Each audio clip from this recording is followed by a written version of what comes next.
अगर आप बाहर निकल के लोगों से ये पूछते हैं कि वो अपनी लाइफ में क्या करना चाहते हैं, देन उनमें से मैक्सिमम लोगों का ये जवाब होगा कि वो अपनी लाइफ में एक ना एक बार पूरी दुनिया घूमना चाहते हैं। और ये कोई नई बात नहीं है, बहुत ही पुराने टाइम से ये ट्रेंड लोगों के बीच में पॉपुलर है। पहले के लोगों के पास उतनी टेक्नोलॉजी नहीं होती थी, तो वो बोट से समुद्र के थ्रू दुनिया घूमते थे। बट आजकल हमारे पास कई सारी मॉडर्न टेक्नोलॉजीज हैं, जिसकी वजह से हम प्लेन से या तो कार से या फिर ट्रेन से दुनिया घूमते हैं। इनफैक्ट हम में से कई लोगों का एक फेवरेट ट्रैवल ब्लॉगर भी होता है, जो कई सारे देशों में जाके वहाँ के ब्लॉग्स बनाता है और हमें वो ब्लॉग्स देखना काफ़ी पसंद भी होता है। अब एक देश का आदमी दूसरे देश में किसी भी काम से जाए, हो सकता है वो ट्रैवल करने जाए, हो सकता है वो अपने बिजनेस के काम के लिए जाए, उस देश में उसकी सेफ्टी की पूरी जिम्मेदारी एम्बेसीज की होती है।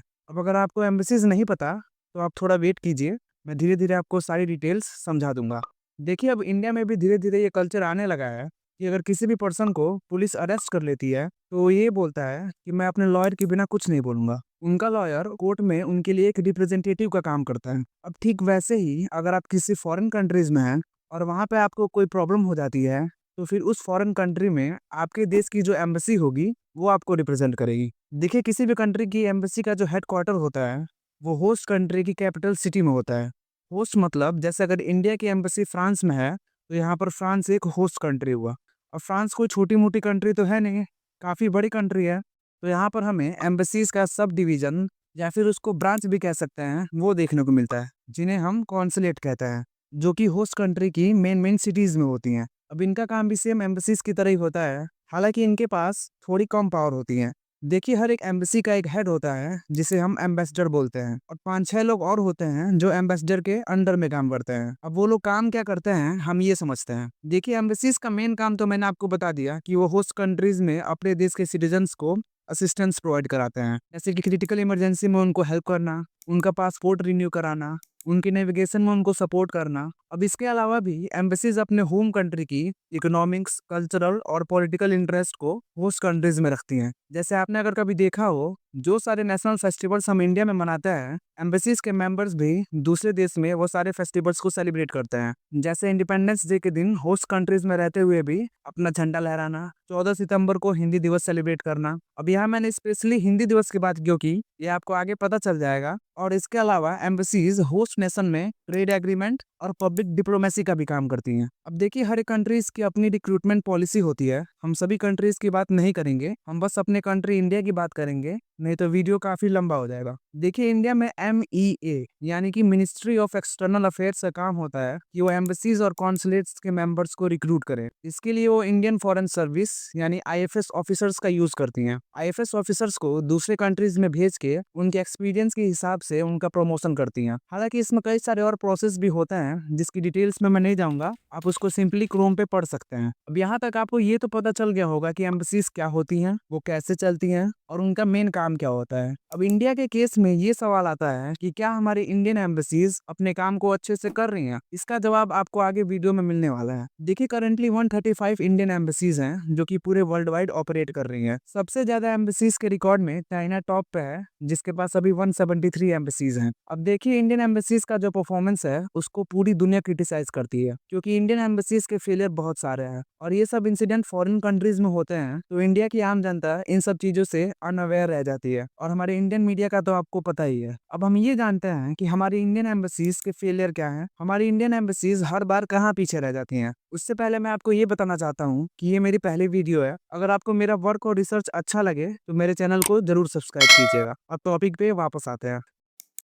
देखिए, अगर सबसे पहले और सबसे इम्पोर्टेंट फेलियर की बात करें, तो वो ये है कि हमारी इंडियन एम्बेसीज अपना मेन काम ही नहीं कर पा रही हैं। वो इंडियन सिटीजन्स को किसी भी इमरजेंसी सिचुएशन में असिस्टेंस प्रोवाइड ही नहीं करा पाती हैं। और ये मैं खुद से बना के नहीं बोल रहा हूँ। अगर आपके रिलेशन में कोई फॉरेन में रहता हो, तो आप उनसे पूछिएगा कि जब वो किसी भी काम के लिए इंडियन एम्बेसीज में कॉल करते हैं, तो उनको कैसे ट्रीट किया जाता है। ट्रीट करने की बात तो बहुत दूर है, पहले अगर एम्बेसी वाले फोन पिक कर ले, ये भी बहुत बड़ी बात है। आपको ये बात जान के हैरानी होगी कि हमारी इंडियन एम्बेसीज का जो स्लोगन है, वो है होम अवे फ्रॉम होम। और यहाँ पर इंडियन सिटीजन्स को ही कोई वैल्यू नहीं दी जाती है। अगर कोई इंडियन सिटीजन इमरजेंसी में उन्हें कॉल करे, तो वो कॉल भी पिक नहीं करते हैं। और अगर कोई उनके पास अपना पासपोर्ट रिन्यू कराने जाए तो वहाँ पर भी उसे करप्शन देखने को मिलता है और उसके बाद भी काम होने की कोई श्योरिटी नहीं होती है। देखिए, इंडियन ट्रैवल वर्ल्ड में एक बात बहुत ही ज़्यादा फेमस है कि अगर आप किसी फॉरेन कंट्री जाओ तो किसी अमेरिकन या चाइनीज़ बंदे के साथ जाओ, क्योंकि अगर वहाँ कोई भी दिक्कत होती है तो चाइना और यूएस की एम्बेसीज अपने सिटीजन्स को चुटकियों में छुड़ा लेती हैं। वहीं अगर इंडियन एम्बेसीज की बात करें तो वो कॉल पिक ही नहीं कर पाती। दूसरा फेलियर ये है कि हमारी एम्बेसीज को क्राइसिस मैनेजमेंट करना ही नहीं आता। उसका एक बहुत ही recent example Russia Ukraine war में फंसे इंडियन सिटीजन्स थे। वो भी जब इंडियन एम्बेसीज में कॉल करते थे तो वहां भी उनसे अच्छी तरह से कम्युनिकेट नहीं किया जाता था और उनको कोई भी रिस्पॉन्स काफी देर से दिया जाता था। लेकिन एट लास्ट हमारी इंडियन गवर्नमेंट ने सारे लोगों को वॉर जोन से सक्सेसफुली निकाल लिया, जिसके लिए मोदी गवर्नमेंट और उनके फॉरेन रिलेशंस तारीफ की हकदार भी हैं।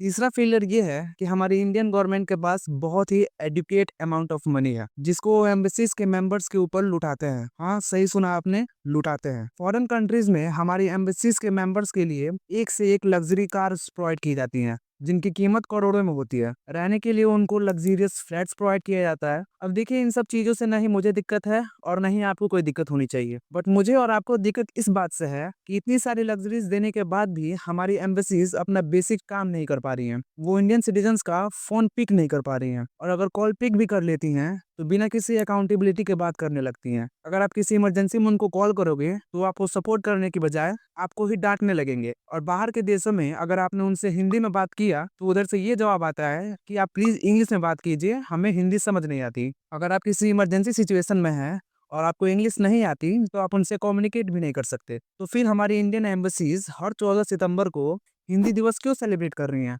जब उन्हें हिंदी नहीं आती तो हिंदी दिवस सेलिब्रेट करने का क्या तुक बनता है? देखिए, मैं ये नहीं कह रहा कि ये सारी प्रॉब्लम्स बस इंडियन एम्बेसीज की है, बट जो हमारी इंडियन गवर्नमेंट है वो इंडिया को हर एक बात में विश्व गुरु का टैग दे देती है। क्या हमारा इंडिया ऐसे विश्व गुरु बनेगा जहां इंडिया से बाहर इंडियन सिटीजन्स की कोई रिस्पेक्ट ही ना हो?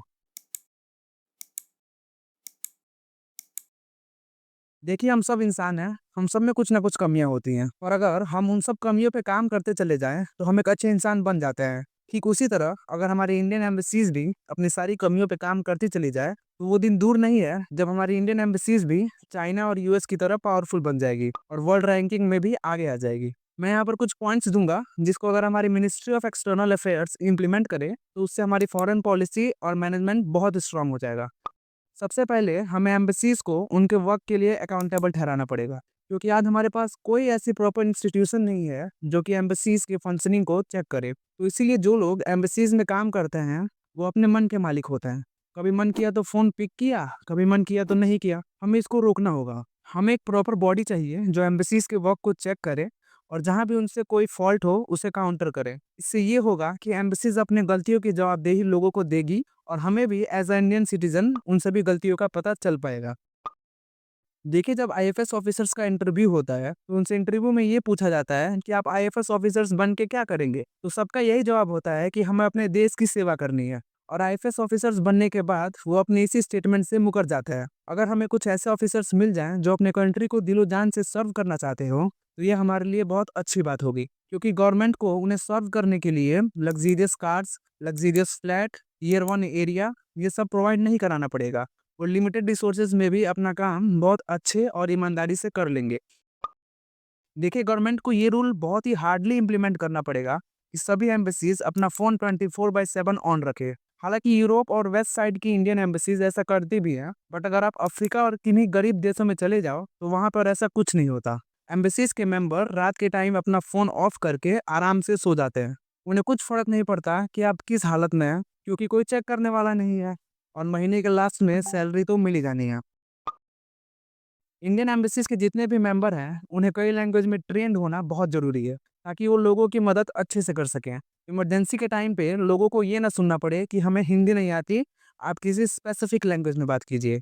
और हाँ, लास्ट में मैं यही कहना चाहूँगा कि ये सारी चीज़ें एक दिन में नहीं सुधर सकती, पर हाँ, अगर हम धीरे धीरे इन सब चीज़ों पे काम करते रहें तो एक दिन ज़रूर सुधर जाएगी।